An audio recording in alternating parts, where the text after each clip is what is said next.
आप परिचय दीजिएगा। मैं प्रतिभा रघुवंशी हूँ, यहाँ से अखिल भारतीय कांग्रेस कमेटी की तरफ से पानीपत ग्रामीण की ऑब्जर्वर हूँ। जी मैडम, जो कि महिलाओं को लेकर हरियाणा के अंदर जो कि पिछले जाट आरक्षण में जो महिलाओं के साथ शोषण हुआ, उसके बारे में आप कुछ कहो। देखिए, हरियाणा में जो मैं देखती हूँ, हरियाणा से बाहर भी देखती हूँ। एक समय था जब मेरे जैसे नौजवान लड़की हरियाणा की गोल्ड मेडलिस्ट को देखती थी और खेल में आगे बढ़ना चाहती थी, और हरियाणा की हर एक बेटी विघ्नेश बनना चाहती थी। लेकिन भारतीय जनता पार्टी के राज में क्या हुआ? वो बेटियां जो अपने अस्तित्व की लड़ाई लड़ रही हैं, खुलेआम भारतीय जनता पार्टी उनके दोषियों को संरक्षण दे रही है। ऐसा तो हरियाणा की बेटी के साथ कभी नहीं हुआ। कांग्रेस के समय जब हुड्डा जी की सरकार थी, मैं मध्य प्रदेश में थी, मेरे मध्य प्रदेश की खिलाड़ी लड़ती थी कि हुड्डा जी की कांग्रेस सरकार जैसी खेल नीतियां मध्य प्रदेश में लागू करिए, और एक नई तासीर हमें हरियाणा में देखने को मिलती थी जो देश में बेटियों को आगे बढ़ने के लिए खेल में प्रेरित करती थी। आज उन बच्चियों के साथ क्या हो रहा है, ये किसी से छुपा नहीं है। प्रधानमंत्री की नाक के नीचे जहां आप संसद का उद्घाटन कर रहे थे, तिरंगा थामे हुए हमारे हरियाणा की बेटियां अपनी इज्जत की लड़ाई लड़ रही थी। ये सरकार मौन रहती है। तो महिलाओं पे तो दोहरी मार इस सरकार में पड़ी है। एक तो केंद्र की गलत नीतियों के कारण, दूसरा भारतीय जनता पार्टी के गैर रवैया के कारण। महंगाई की क्या बात है, जो सिलेंडर 500 का था आज कहाँ पहुंच चुका है, किसी से छुपा नहीं है। सुरक्षा की बात करें उनकी, तो क्या सुरक्षा मध्य प्रदेश में नहीं, हरियाणा में नहीं, यूपी में नहीं, सब महिलाओं के साथ आपको पता है कैसे हो रहा है। जहां जहां भारतीय जनता पार्टी की सरकार काबिज होती है, महिलाओं को जो इनकी विचारधारा में द्वयम दर्जे का नागरिक समझा जाता है, ये वैसे ही ट्रीट करना शुरू कर देता है। एक और सवाल है मैम, जैसे कि गृहिणी है, जो घर की गृहिणी है, जो कि जब चुनाव आ जाते हैं तो महंगाई क्यों आ जाती है इतनी? देखिए, चुनाव आ जाते हैं तो महंगाई नहीं आती। आप इसको देखिए, शुरू कहाँ से हुआ। ये शुरू एक दिन में नहीं हुआ। केंद्र में जब भारतीय जनता पार्टी बैठी, प्रदेश में जब भारतीय जनता पार्टी बैठी, इनकी गलत नीतियों के कारण हुआ। नोटबंदी जिसका ताजा उदाहरण है। सबसे ज्यादा चोट यदि किसी पर पहुंची तो हम महिलाओं पे पहुंची।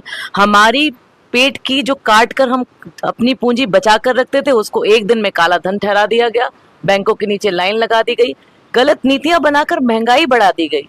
जो तुअर की दाल, तेल का मूल, चावल का पैसा आज से 10 साल पहले क्या था और आज देख लीजिए। तो ये एक दिन में महंगाई नहीं हुई, भारतीय जनता पार्टी की बनाई गई महंगाई है, जिसका सबसे ज्यादा भोगना यदि किसी को पड़ता है वो हम महिलाओं को पड़ता है। हमारे बच्चों की स्कूल की कॉपी किताब उठाकर देख लीजिए, रसोई से लेके बाहर तक देख लीजिए, आज क्या बचा है कुछ। नमस्कार, जनता की बात में आपका स्वागत है सर। नमस्कार सर, छोटी छोटी बातें हैं जो कि ये विधानसभा चुनाव को लेकर है, जो कि जनता को लुभाने के लिए अनेक पार्टियां आ रही हैं और एक से एक दिग्गज नेता आ रहे हैं इसमें। जैसे कि पिछली बार जो कि कांग्रेस का प्रदर्शन बहुत ही अच्छा रहा, और 2 दशकों से जो पीछे 2 दशक हैं जो कि हरियाणा का प्रदर्शन ठीक नहीं रहा, क्यों? कांग्रेस में पिछले 2 दशक की अगर बात करें तो 2 दशक में 10 साल कांग्रेस रही हरियाणा के अंदर, और 10 साल बीजेपी रही। और आप उसका अगर समानांतर आकलन करेंगे, जो 2004 से 14 का टाइम था, उस टाइम को आप देखेंगे तो आदरणीय भूपेंद्र सिंह हुड्डा साहब के नेतृत्व में, उनकी मुख्यमंत्रित्व काल में हरियाणा विकास के लगातार सोपान में बढ़ता गया। लेकिन पिछले 10 साल वो हरियाणा के विकास में अवरोधक के रूप में बने, क्योंकि जब भारतीय जनता पार्टी सरकार बनी और मुख्यमंत्री मनोहर लाल जी खट्टर बने तो हरियाणा में सबसे ज़्यादा बेरोजगारी दिखाई दी। किसान आंदोलन हुआ तो किसानों को शहीद होना पड़ा, किसानों पर गोलियां बरसाई गई, लाठियां बरसाई गई। आज हर वर्ग जो प्रशासन को चलाता है, चाहे वो सरपंच हो तो करनाल में उनके ऊपर लाठीचार्ज हुआ, युवा साथी हैं तो पेपर लीक की घटनाएं लगातार हो रही हैं, बेरोजगारी चरम पर है। तो मेरा कहना है ना, महिलाओं के साथ आप देखिए कि मुख्यमंत्री जी बैठे हुए हैं और अत्याचार बढ़ता जा रहा है। और हरियाणा की स्थिति ये बनती जा रही है कि मुख्यमंत्री को बीच चुनाव के ठीक 6 महीने पहले हटा दिया जाता है, नया मुख्यमंत्री बनाया जाता है। वो मुख्यमंत्री करनाल चुनाव लड़ते हैं और सीट छोड़ के फिर भाग जाते हैं। मतलब आप ये देखिए कि उनको खुद को इस बात का आकलन है कि हम काम नहीं कर पाए, जनता के बीच जाएँ कैसे, किस मुंह से हम जनता के बीच जाएँ और ये बात बोले कि हमने कुछ करके दिखाया है। तो हरियाणा की जनता समझ चुकी है। हरियाणा की जो बेटियों का अपमान हुआ है दिल्ली की सड़कों पे, भारतीय जनता पार्टी सरकार केंद्र में भी थी, राज्य में भी थी। किसानों का जो अपमान हुआ उसके लिए यहाँ की जनता तैयार बैठी हुई है। आप देखिए, पूरे प्रदेश का बजट जो यहाँ पे मिलना चाहिए था, हरियाणा के हिस्से में आना चाहिए था, वो पूरा बजट चला गया बिहार। क्यों?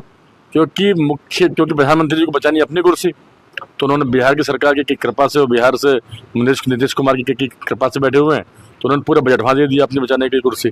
और मुख्यमंत्री जी और खट्टर साहब कुछ नहीं बोल पाए। क्यों नहीं बोल पाए? क्योंकि उनको अपनी कुर्सी बचानी है। तो जो हरियाणा का जो विकास में अवरोधक पैदा होने की बात है, वो नरेंद्र मोदी जी हैं, वो नायब सिंह सैनी साहब हैं, वो खट्टर साहब। जी, मैं एक और बात है, जैसे कि आप देख रहे हैं कि जो कि एशिया का सबसे बड़ा हरियाणा और पंजाब औद्योगिक क्षेत्र है। प्रवासी मजदूर यहाँ हरियाणा और पंजाब की रीढ़ की हड्डी हैं, जो उनके लिए सरकार, कोई भी सरकार आती है, उनके लिए कोई सोचती नहीं है। क्यों, ऐसा क्यों है? देखिए, वैसे तो औद्योगिक नीति के द्योतक की कांग्रेस पार्टी रही है। जवाहरलाल नेहरू जी जब देश के प्रधानमंत्री बने थे, उस समय हमारी हैसियत सुई के निर्माण की बनी थी। उन्होंने BHEL, भेल, गेल और सेल का निर्माण किया, HEL का निर्माण किया, विदेशों से सहयोग लेके इस देश के अंदर औद्योगिक नीति को आगे बढ़ाया। और आज इस देश के अंदर जो आपने बोला कि हरियाणा पंजाब सबसे बड़ा औद्योगिक क्षेत्र है, वो कांग्रेस की ही देन है। और रही बात अब श्रमिकों के लिए, तो हमने तो श्रमिक न्याय की बात करी है। कांग्रेस ने तो श्रमिक न्याय लेके आई है। राहुल जी के 5 न्यायों में एक न्याय श्रमिक न्याय था। अगर सरकार अब हमारी बनती है, हमने बात भी करी है, हमने मजदूरों के लिए मनरेगा लेके आए, जैसा कानून लेके आए, तो अब अगर सरकार कांग्रेस की बनती है, तो आप ये देखिए हमारे वादों में, चाहे वो ओल्ड पेंशन योजना की बात हो, उसको OPS लागू करेंगे। सरकार कांग्रेस की बनती है तो हर वर्ग 300 यूनिट बिजली को माफ करने की बात करेंगे। और रही बात हमारे औद्योगिक क्षेत्र के मजदूरों के लिए 25 लाख रुपए तक का स्वास्थ्य बीमा हरियाणा में सरकार करने जा रही है, जिसमें चाहे वो औद्योगिक क्षेत्र का मजदूर हो, चाहे वो साधारण आम किसान हो या परिवार हो, हरियाणा की राजस्थान की तर्ज पर हरियाणा में ये लागू करेंगे। तो अब की बार एक अच्छी औद्योगिक नीति, एक निवेश नीति और एक श्रमिकों की नीति बनाने के लिए कांग्रेस पार्टी कटिबद्ध है। जी सर, धन्यवाद सर। जनता